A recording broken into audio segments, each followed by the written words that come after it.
오늘도 보내주신 사연 함께 생각해보고 함께 고민해보면서 내 삶을 한번 성찰해보는 시간을 가져보도록 하겠습니다. 먼저 첫 번째 사연으로 5204 불자님께서 보내주신 내용 소개하겠습니다. 참선을 해보고 싶은데 고관절이 좋지 않아서 양반다리를 하는 게 힘듭니다. 행주자와 어묵동정이라 모든 것이 선이 아닌 것이 없다고는 하지만 그래도 앉아서 하는 것이 뭔가 제대로 참선을 한 것 같은 기분이 드는데요.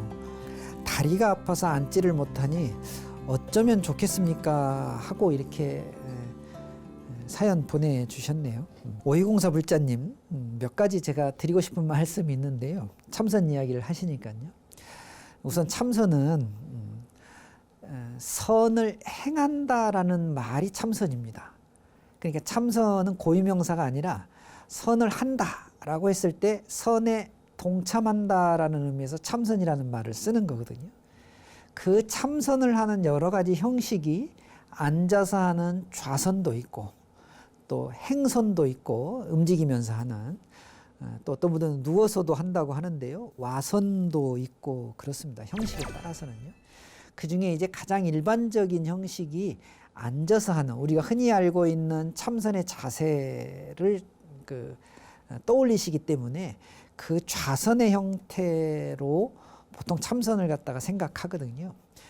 그런데 나의 육체를 앉는 것만큼 마음도 좀 가라앉히는 그런 역할 때문에 이 좌선이 일반화되고 상징이 된 것이지 원래는 여러 가지 형식이 있습니다. 보다 중요한 것은 지금 질문하신 것처럼 행주자와 어묵동정이라고 하는 것은 다니고 앉고 머물고 또 누워있거나 또 말하거나 침묵하거나 움직이거나 조용히 가만히 있거나 하는 이 모든 것이 선이 아닌 것이 없다라고 가르침을 주시지만 이것이 모든 것이 선이다 이렇게 받아들이시면 안 되고요. 선이 아닌 것이 없다라고 하는 이 의미는 어떻게 보면 형식이나 의식에 얽매이지 말고 선의 본질, 참선의 본질을 알아차려야 된다라고 하는 그런 의미에서 행주자 어묵동정을 이야기한 것이니까요. 그렇게 이해를 좀 잘 하셨으면 좋겠는데 5204 불자님 지금 고관절이 있으시다고 하는데요. 육체가 불편하고 육체가 고장나는 건 사실 나이 들어가면 좀 자연스러운 현상이지 않습니까? 그러면 그 상태에서 불편한 상태에서 수행을 하고자 한다면 그 불편한 상태에서 가장 좋은 방법을 찾아가는 것이 좋은 공부의 방법입니다. 그래서 고관절 때문에 좌선하시기가 어려우시면 책상에 앉아서 하셔도 돼요. 그러니까 의자에 앉아서 하셔도 충분합니다. 그러니까 의자도 그냥 앉지 마시고요. 방석이나 여러 가지 도움을 좀 받으셔서 고관절에 무리가 가지 않도록 앉아서 하시면 큰 문제가 없으니까 너무 고민하지 않으셔도 좋겠고요. 또 하나 제가 좀 드리고 싶은 말씀은 이 선 이야기가 나와서 말씀드리는 건데요. 이 선의 본질은 있는 그대로의 나의 모습을 보는 겁니다. 이게 선의 본질입니다. 내 모습을 그대로 보는 것이다. 그리고 내 앞에 펼쳐진 세상 그대로 느끼고 어떤 가감이나 어떤 인식에 간섭 없이 그대로를 살펴보는 것이다 라고 생각하셔야 됩니다. 그래서 우리가 앉아서 조용히 참선하라고 하니까 많은 분들이 옛날 일을 추억하거나 이미 일어난 일에 대해서 후회하거나 용서를 구하는 이런 형태의 좌선을 하시는데 그것은 참선이 아닙니다. 그러니까 이 본질을 제대로 이해하시려면 온전히 온 마음을 집중해서 그것을 이제 내면의 상태에서 집중된 그 상태에서 마음의 작용이 어떻게 일어나는지를 알아차리는 게 참선입니다. 그러니까 참선은 앉아서 하셔도 되고요. 서서 하셔도 되고요. 중요한 것은 마음이 내면의 상태에서 마음의 작용을 알아차리는 것이 그것이 참선이니까요. 이 본질을 잘 이해한다면 자세나 형식의 문제는 그때그때 상황에 맞게 하시면 되는 것이니까요. 뭔가 앉아서 하는 것이 제대로 참선하는 기분이 든다라고 하는 건 정말 기분이 그런 것입니다.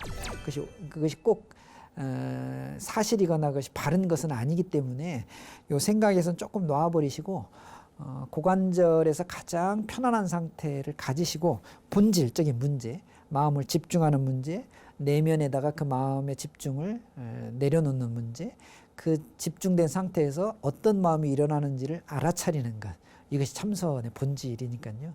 그렇게 공부하시면 될 것 같습니다. 참선 공부는 사실은 혼자서 하기 참 어렵습니다. 생각보다. 그래서 지도를 좀 받으시면 좋을 것 같으니까요. 가까운 절이나 또 우리 불교방송의 참선에 관련된 여러 가지 콘텐츠들이 있으면 같이 보시면서 공부하시면 좋을 것 같습니다. 네.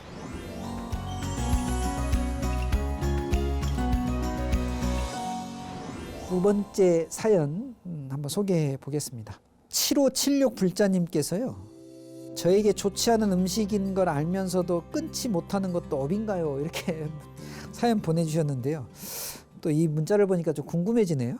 좋지 않은 음식인 줄 알면서 끊지 못하는 건 뭐가 있을까요? 술 같은 건가요? 잘 모르겠습니다만은. 근데 이제 끊지 못하는 게 업력 때문에 그런 건가요? 하고 이제 물어보시는데, 우선 첫째, 좋은 음식 또 좋지 않은 음식을 구별해낼 줄 아시면 좋지 않은 건 줄이셔야죠. 이미 구별해낼 줄 아는 능력을 가지시면서 그것을 안 하는 것은 제가 보기에는 인생 유기예요. 직무유기 하듯이 인생을 잘못 사시는 것이라고 볼 수 있습니다. 지금 7576 불자님께서 업 이야기를 하시는 것은요, 좀 죄송한 이야기지만 앞으로도 계속 좋지 않지만 하겠다는 지금 그런 핑계를 대시는 게 아닐까 하는 생각을 좀 해봅니다. 우리 7576 불자님 뿐만이 아니고 사실은 방송을 보는 많은 분들도 본능적으로 그런데요. 가령 어쩔 수 없는 상황이 딱 생기면 정말 방법이 없었다라고 하는, 표현 좀 죄송합니다. 자기 합리화의 어떤 방식으로 업을 잡고 이야기하시는 분들이 있어요. 그러니까 어쩔 수 없이 했는데 그건 나는 안 하고 싶은데 내 업력이 그런가 보다 하면서 그걸 업에다가 떠넘기는 것이죠. 여러분, 업을 잘못 이해하고 계셔요. 업이라고 하는 것을 제대로 알고 제대로 이해하신다면 아마도 당장 시정하고 수정하셔야 됩니다. 근데 그렇지 못한다고 하는 것은 제가 보기에 업을 잘못 이해하고 있는 대표적인 경우라고 볼 수 있습니다. 또 하나, 우리 7576 불자님의 문제는 문제가 아닌 해결책에서 지금 사연에 대한 그 여러 가지 방식을 찾아나갈 수 있도록 해결책에 집중하시는 것을 권해드리고 싶습니다. 지금 알고 계시잖아요. 좋지 않은 음식이라는 걸 알고 계시니까. 잘못 길들여진 습관의 문제입니다. 그러니까 이 문제를 해결하기 위해서는 습관을 바꾸는 것에 집중하셔야 됩니다. 가장 쉬운 공부 방법 중에 하나가 육체를 관리하고 관찰하는 거예요. 이건 어렵지 않습니다. 마음만 먹으면 얼마든지 할 수 있는 거거든요. 행복해지고 싶으시거든요. 고쳐야죠. 그런 고치려고 하는 생각이 일어나거든. 지금 당장 고치시면 됩니다. 이건 어렵지도 복잡하지도 않는 것입니다. 내가 좋지 않은 것인데도 한다. 그럼 그 선택에 책임을 지셔야 돼요. 이건 어디 가서 하소연하거나 업에다가 돌릴 문제가 아니로 온전히 자기의 책임입니다. 선택하셔야 되는데요. 선택하시는 게 지금 너무나 분명하게 사리분별을 하시기 때문에 그냥 하시면 되는 문제니까 복잡하고 어렵게 생각하지 마시고, 내 선택은 반드시 나를 행복으로 이끌 것이다 라고 하는 자기 확신만 가지시면, 좋지 않은 음식 당장 끊으실 수 없으면 좀 줄여나가시는 방법, 이런 것도 좋죠. 좀 줄여나가시면서 몸에 그 미치는 영향을 최소화시키는, 이런 정도는 얼마든지 하실 수 있지 않을까. 더군다나 또 불자시고 하니까요. 그렇게 한번 해보시면 어떨까 싶습니다. 우리 7576 불자님, 한번 습관을 고치는 그런 방법으로 음식에 대한 습관도 한번 고쳐보시면 좋겠습니다.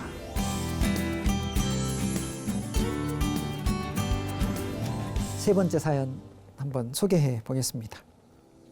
스님, 저는 초보 불자입니다. 백중을 맞이해서 한 가지 궁금한 게 있어서 여쭤봅니다. 친정에 하나 있는 남동생이 먼저 가서 먼저 돌아가셨나 보네요. 맏딸인 제가 조모님, 조부님, 어머님, 아빠, 동생까지 절에 평생위패를 모셨습니다. 절에서 기제사를 합동으로 5분을 같이 모셔서 지내고 있는데요. 혹 기제사를 지내지 않고 천도제를 지내도 되는지 궁금합니다. 이렇게 사연 보내주셨네요. 백중이 8월 22일인가요? 음력으로 7월 보름이니까요. 이제 얼마 남지 않았는데요. 백중 기간에 제가 한번 안거수행 같이 해보시면 좋겠습니다라고 이 방송에서 제가 권유해 드린 적도 있는데요.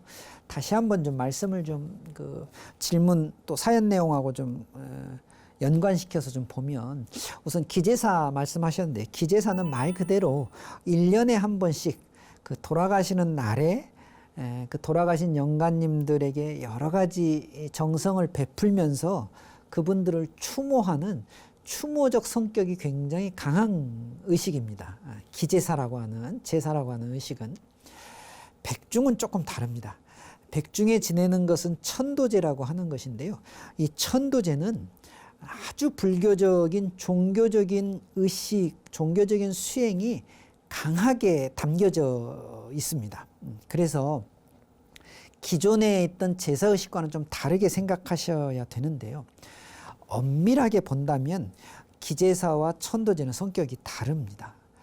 이게 좀 적정한 표현인지 모르겠습니다만, 제사가 추모라면 천도제는 베푸는 종교의식이다 라는 정도의 차이가 있을 수 있겠습니다. 기제사를 지내지 않고 천도제를 지내도 되는지 궁금하다. 됩니다. 천도제를 지내지 않고 기제사를 지내도 됩니까? 됩니다. 근데 이제 그런 문제가 아니고, 이왕에 질문을 하셨기 때문에 기제사와 천도제의 성격이 다르다고 하는 것을 분명히 좀 아시면 좋겠다 하는 말씀을 드리고요. 백중에 대해서는 제가 자주 말씀을 드립니다마는, 이 백중이 조상이나 인연 있는 영가님들을 위한 불교 의식이긴 하지만, 거기에 머물러 버리면 백중의 의미를 제대로 이해하기 어렵습니다. 백중의 의미를 다시 한번 오늘 강조해서 말씀을 좀 드리겠는데요. 첫째, 백중은 베푼다 라고 하는 의미가 아주 강합니다. 누구에게? 수행자들에게 베푸는 것입니다. 그래서 안거가 끝나는 날 백중의 의식을 하는 것이거든요. 또 평상시에 베풀지 못한 분들, 또 평상시에 베풀고는 싶은데 여건이 허락되지 않는 분들, 특히 이제 영가님들 되시겠죠. 조상님들 되실 거예요. 가까운 인연 있는 영가님들 평상시에 제사 같은 거 잘 못 챙겨주시니까, 이런 백중 때 베푼다라고 하는 불교 의식과 접합을 하고 결합을 해서 천도제 형태로 나타나는 겁니다. 베푼다는 의식의 의미가 가장 중요한 게 하나 있고요. 또 하나는 백중의 원래 인도적 의미, 우란분절이라는 표현을 쓰는데, 이게 울람발라, 제가 이 말씀을 드렸습니다마는, 이 의미는 거꾸로 되어 있는 것을 바로 세우는 의미가 있다는 표현을 했었습니다. 그러니까 지금까지 우리의 삶이 잘못되고 그 잘못된 삶의 영향으로 제대로 된 삶을 살지 못하고 있는 모든 것들을 바로 세운다는 그런 의미가 있거든요. 매우 종교적인 의미이죠. 그래서 백중 때는 돌아가신 영가님들에게는 베푸는 의식을 통해서 그 공덕을 좀 나눠드리고, 내 입장에서 보면 평상시 내가 무엇을 잘못하고 있는지를 바로 세우는 아주 중요한 날이다 라고 생각하시면서 삶을 성찰하고 참회하고 돌아보면서 기도하고 이 백중 의식에 동참하셔야 되는 것이죠. 그런 의미에서 또 한 가지는 마음을 깨끗이 하는 겁니다. 백중은 참회하는 것이죠. 청정하게 하는 것입니다. 누구나 내 주변 누구에게라도, 그것이 영가님이 됐든 누구에게라도 그 청정한 마음의 상태를 가지고 그 마음을 널리 함께하는 그런 의미가, 이 백중의 의미가 있는 것입니다. 그래서 우리 2334 불자님께서 지금 질문해 주신 기재사의 문제하고 천도제 문제를 아마도 제가 이 사연을 이해하기로는 5분의 가족들을 위해서 평생입회를 모시고 절에서 기재사를 그 한날 한시에 이 5분 한꺼번에 지금 지내시는 것 같은데, 백중 때는 이제 천도제를 지내야 되니까 아마 제사의식이 비슷해서 기제사 그럼 지내지 않고 이 천도제만 지내도 됩니까? 이렇게 질문하신 것 같은데요. 성격이 다릅니다. 뭐 따로 하셔도 크게 문제가 없습니다만, 이왕이면 기제사는 매년 하는 추모의식이기 때문에 그건 그것대로 하시고요. 백중은 합동으로 천도제를 지내고 합동으로 불교의식을 하는 것이기 때문에 경제적인 어떤 부담도 굉장히 적습니다. 합동제사이기 때문에. 그런 의미에서 백중이 들은 해는 2번 하시면 되죠. 매년. 그러니까 기제사 따로 지내시고 백중 1번 지내시고 이렇게 하시면 되니까요. 영가님을 위해서 음식을 베풀고 부처님 말씀을 베풀어 드리는 건 자주 하면 할수록 좋습니다. 그건 기존에 있는 기제사하고는 다른 성격의 것이니까요. 그렇게 이 질문을 정리하면은 좋을 것 같습니다. 우리 2334 불자님께서 백중을 맞이하셔서 천도제 함께 동참하시고 좋은 불교의식, 불교 기도를 하시면 좋겠는데요. 이 천도제가 꼭 제사다 이렇게 생각하지 마시고, 제가 지금 말씀드린 베푼다, 바로잡는다, 청정히 한다 이런 뜻으로 함께 해주시면 좋을 것 같습니다. 그런 마음을 영가님에게도 전하면 더욱 좋은 것이죠. 네.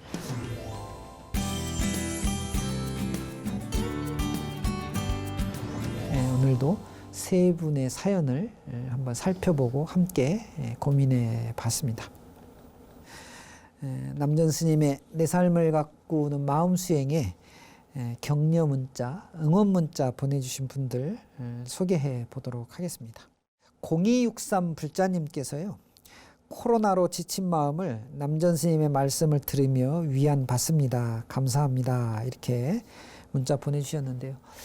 요즘 정말 이 코로나 때문에 많은 분들이 평상시에 갖고 있었던 그 평정함, 또 그 신중함들을 사실은 좀 잊어버리시고 화도 많이 나고 짜증도 많이 나고 여러 가지로 억압되고 규제됐다고 하는 느낌들이 굉장히 강하기 때문에 오죽하면 뭐 코로나 블루 같은 이런 그 용어들이 생겨나겠습니까? 그렇지만 언젠가는 극복이 되지 않겠습니까? 또 어느 순간에는 코로나도 정말 많은 분들이 이야기하는 것처럼 감기 같은 일상의 어떤 그 질병으로 관리하시면 좋을 것 같으니까요. 0263 불자님 힘내시고 코로나 다 같이 이겨나가 보도록 하겠습니다. 8965 불자님께서 마음 수행이 생각처럼 잘 되지는 않지만 조금씩 노력하고 있습니다.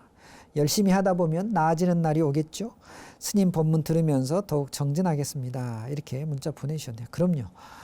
마음대로 되기만 하면 정말로 좋겠습니다. 저도 잘 안 됩니다. 그래서 매일매일 조금씩 노력하고 있는데요.